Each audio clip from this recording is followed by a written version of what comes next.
यह कहानी दीपक की है, जो कि अपने बड़े भाई और अपने बुजुर्ग माता पिता के साथ रहता है। दीपक का गांव में एक बहुत बड़ा खेत होता है, जिस पर वह दोनों भाई मिलकर काम करते हैं। वह काफी धनी भी होते हैं और पूरा गांव उनकी काफी प्रशंसा करता है, क्योंकि वह गांव के गरीब और भूखे लोगों की मदद किया करते हैं। लेकिन वही दूसरी तरफ हमें गांव के मुखिया बापू राम को दिखाया जाता है, जो दीपक और उसके परिवार से बहुत ज्यादा नफरत करता है और उन लोगों को कैसे भी करके बर्बाद करना चाहता है। देखो, ये दोनों भाई रमन और दीपक देखते ही देखते कितने अमीर हो गए हैं।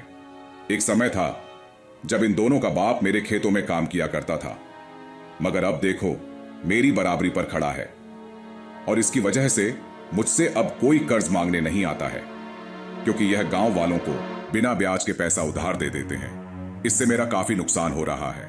जी हाँ मुखिया जी, मैंने तो गांव वालों को यह भी कहते सुना है कि इस बार गांव के चुनाव में दीपक को ही मुखिया बनाएंगे, ताकि गांव में और विकास हो सके। ऐसा क्या है? अब लगता है कि इनका इलाज करना पड़ेगा। यह सब कह मुखिया वहाँ से निकल जाता है। वही घर पर हमें दीपक और रमन को दिखाया जाता है। दीपक रमन से काफी होशियार होता है और आज वह दीपक की मेहनत की बदौलत इतने धनी हो पाए हैं। दीपक, इस बार हमें खेती में काफी नुकसान हुआ है, तो मेरा विचार है कि क्यों ना हम अब से गांव के लोगों को ब्याज पर पैसा देना शुरू कर दें। इससे हमें काफी अच्छा फायदा होगा। क्या कहते हो भाई? नहीं बड़े भाई, हम ऐसा नहीं कर सकते हैं। अगर हम ऐसा करेंगे तो गांव के मुखिया और दूसरे लालची लोगों की तरह हो जाएंगे, और मैं ऐसा नहीं करना चाहता हूं। तभी वहाँ पर दीपक और रमन के पिताजी आ जाते हैं। अरे दीपक बिल्कुल सही कह रहा है। रमन, क्या तुम भूल गए यह कि कैसे मुखिया ने ब्याज के नाम पर मेरी सारी जमीन पर कब्जा कर लिया था और फिर मुझे उसके पास दिन रात मेहनत करनी पड़ी थी। ये तो दीपक ने अपनी पढ़ाई छोड़कर मेरे साथ खेतों में मेहनत करके अपना सारा कर्ज चुकाया और हम बड़ी ही मुश्किल से आज इस मुकाम पर पहुंचे हैं, और मैं यह किसी और के साथ नहीं करना चाहता। माँ और पिताजी हमेशा दीपक की ही सुनते हैं और उसका साथ देते हैं। मैं भी तो घर की भलाई चाहता हूँ ताकि हम और धनी हो सके, मगर मेरी तो घर में कोई सुनता ही नहीं है। अगले दिन हमें मुखिया को दिखाया जाता है, जहाँ पर मुखिया अपने दो खास लोगों को बुलाता है, जिनका नाम चोमू और चमचा होता है। तुम लोगों को मेरा एक खास काम करना है। आज से तुम दोनों दीपक और रमन के पीछे लग जाओ और उन दोनों की कमजोरियों का पता लगाओ, ताकि मैं उन दोनों की कमजोरियों का फायदा उठाकर दीपक को पूरी तरह से बर्बाद कर सकूं। ठीक है मुखिया जी, आप जैसा कह रही हैं वैसे ही होगा। हम दोनों अब से काम पर लग जाते हैं। अब वह दोनों दीपक और रमन के पीछे लग जाते हैं।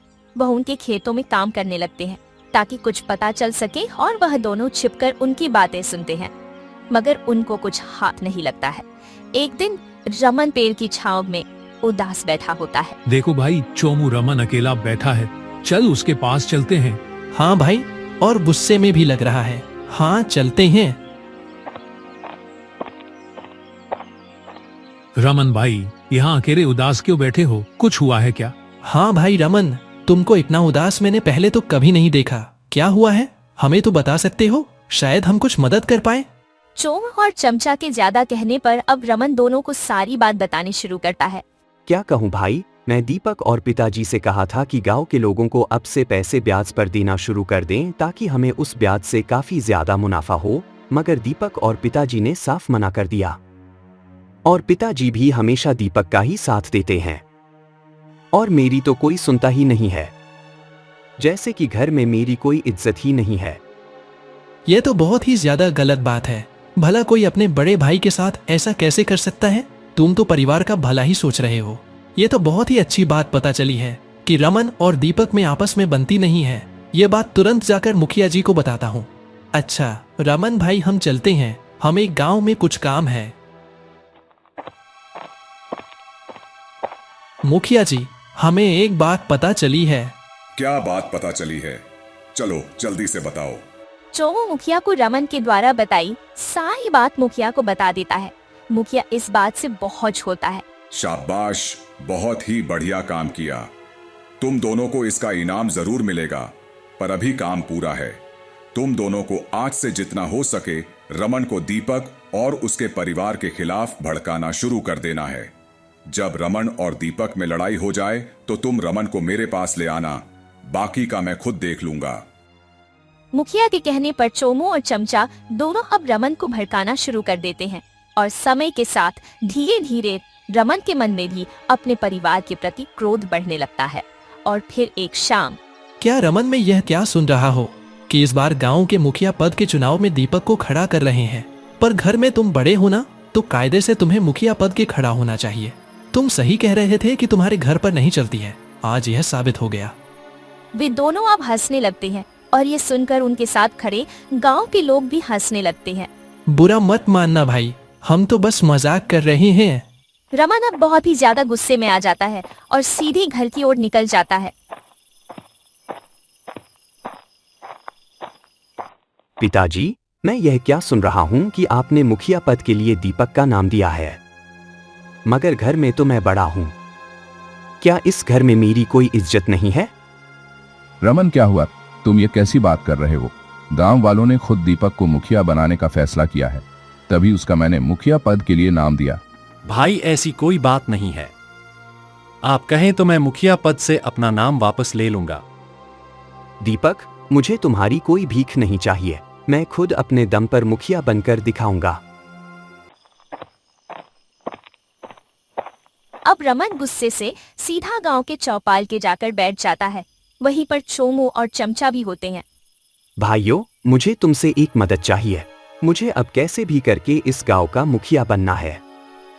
चोमू और चमचा यह सुन मन ही मन बहुत खुश होते हैं। तुम्हारी यह इच्छा केवल मुखिया जी ही पूरी कर सकते हैं। चलो, मैं तुमको उनके पास लेकर चलता हूँ।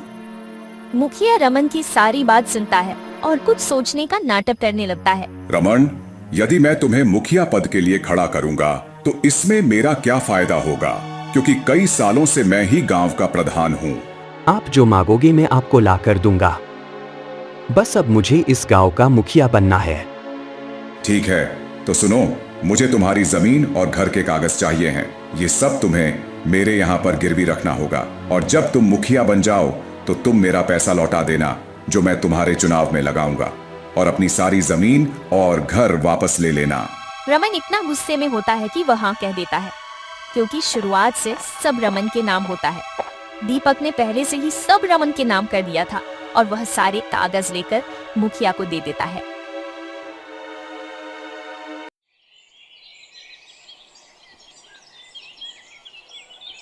दीपक कहाँ बैठा है? घर में छिपकर चल, जल्दी बाहर आ।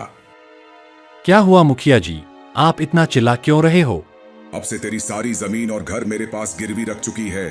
रमन ने सब कुछ अब मेरे पास गिरवी रख दिया है, तो तुम्हें घर छोड़ना होगा। यह सुन दीपक और उसके माता पिता घबरा जाते हैं। पर ऐसा कब हुआ? रमन भाई, आपने ऐसा क्यों कर दिया? हमने बड़ी मुश्किल से यह सब दोबारा हासिल किया था। तुम इस सब की बात ही मत करो दीपक, तुम लोगों ने मेरी घर में कभी इज्जत ही नहीं की, तो मैं भला तुम्हारी बात क्यों सुनूं? निकल जाओ। अब न चाहने के बावजूद उन्हें सबको गांव से दूर एक झोपड़ी में जाना पड़ता है। माँ पिताजी, इसमें हम कुछ भी नहीं कर सकते हैं, तो मैं जंगल जाकर लकड़ी काटकर गांव के बाजार में बेचने का काम करूंगा। ठीक है बेटा, मगर मुझे माफ कर देना कि तुम्हें इतनी मेहनत के बावजूद फिर से यह काम करना पड़ रहा है, और रमन सब गिरवी रख आराम से दिन बिता रहा है। आप चिंता मत करें पिताजी, ठीक है, मैं अब जंगल लकड़ी काटने जा रहा हूँ और उनको बेचकर कुछ खाने के लिए लेकर आऊंगा। दीपक अब हर रोज ऐसा ही करता है।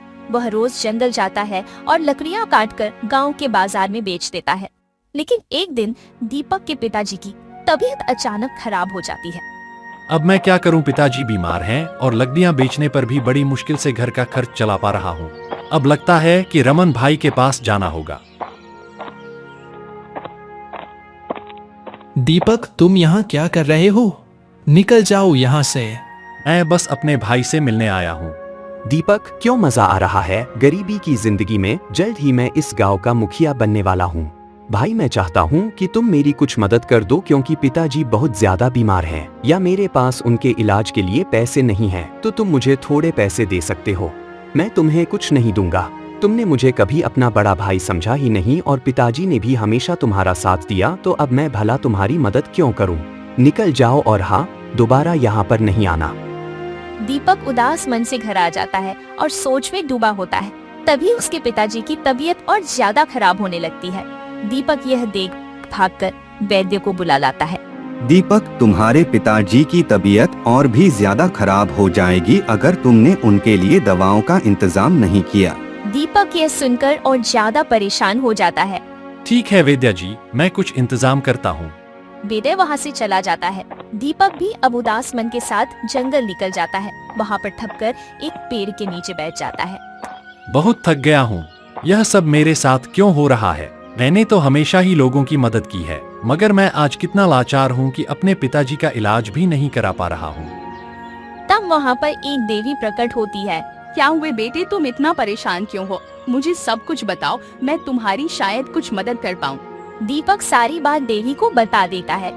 मैं तो इस जंगल की देवी हूँ। मैंने तुम्हारी सभी समस्याएं सुनी और मुझे तुम्हारा दिल भी साफ लगा, तो मैं तुम्हारी मदद जरूर करूँगी। लेकिन मेरी एक शर्त है कि तुम्हें हमेशा ही लोगों की मदद करते रहना होगा। दीपक देवी की बात सुन खुश हो जाता है। देवी उसे एक फल देती है। यह लो एक फल, ऐसे तुम्हारी सारी संकट का समाधान हो जाएगा। बस इसे खाना मत और एक रात के लिए छोड़ देना। दीपक अब फल को लेकर घर के आंगन में रख देता है।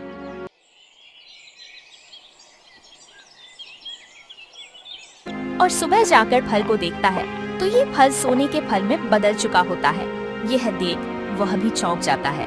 अब मैं इस सोने के फल को बेच दूंगा ताकि मैं आपका इलाज करा सकूं और वापस से सब कुछ पहले जैसा कर सकूं। और देखते ही देखते दीपक फिर से अमीर हो जाता है और वह अब और भी ज्यादा गरीब लोगों की मदद करने लगता है। यह बात मुखिया को भी पता चल जाती है। अरे यह कैसे हुआ? दीपक फिर से इतना अमीर हो गया? कुछ समय की बात ही है। कोई भला इतने जल्दी धनी कैसे हो सकता है? जाओ, रमन को धक्के मारकर बाहर निकाल दो। यह अब मेरे किसी काम का नहीं है। मुखिया के लोग रमन को घर से निकाल देते हैं।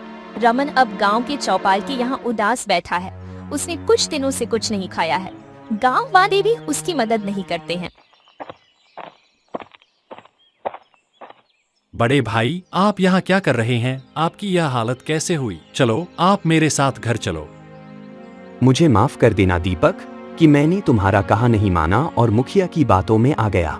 मैंने माँ और पिताजी को भी बहुत दुख पहुँचाया है और उनकी बीमारी में मदद भी नहीं की।